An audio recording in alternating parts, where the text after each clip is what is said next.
वृंदावन में उड़ेला गुलाल, कह दो राधा रानी से।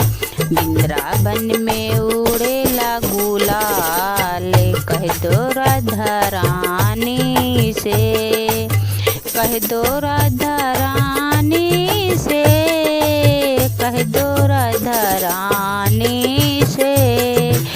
राधा मेरी सीधी साधी, राधा मेरी सीधी साधी।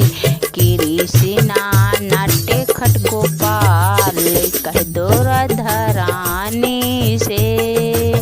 कृष्णा है नाट्य खट गोपाल, कह दो राधा रानी से। वृंदावन में उड़ेला गुलाल, कह दो राधा रानी से। वृंदावन में उड़ेला गुलाल, कह दो राधा रानी से। कह दो राधा रानी से, कह दो राधा रानी से।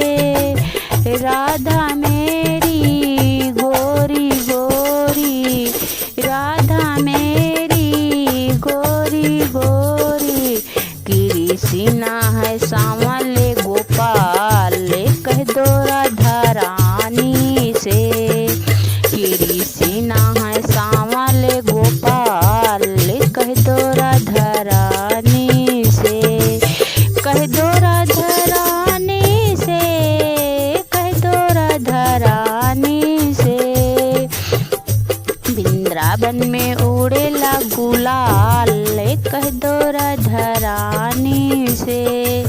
वृंदावन में उड़ेला गुलाल, कह दो राधा रानी से।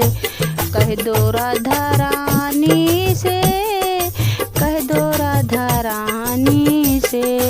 राधा के माथों में बिंदिया सोहे, राधा के माथों में बिंदिया सोहे। कृष्णा के सोहेला मुकुट, कह दो राधा रानी से। कृष्णा के सोहेला मुकुट, कह दो राधा रानी से। कह दो राधा रानी से, कह दो राधा रानी से।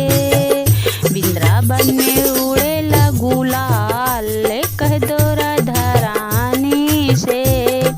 वृंदावन में उड़ेला गुलाल, कह दो राधा रानी से। कह दो राधा रानी से, कह दो राधा रानी से। राधा के हाथों में चूड़िया सोहे, राधा के हाथों में चूड़िया सोहे। कृष्णा के सोहेला मुरलिया, कह दो राधा रानी से। कृष्णा के सोहेला मुरलिया, कह दो राधा रानी से। वृंदावन में उड़ेला गुलाल, कह दो राधा रानी से। कह दो राधा रानी से, कह दो राधा रानी से। कह दो राधा रानी से, कह दो राधा रानी से। वृंदावन में उड़ेला गुलाल, कह दो राधा रानी से। कह दो राधा रानी से, कह दो राधा रानी।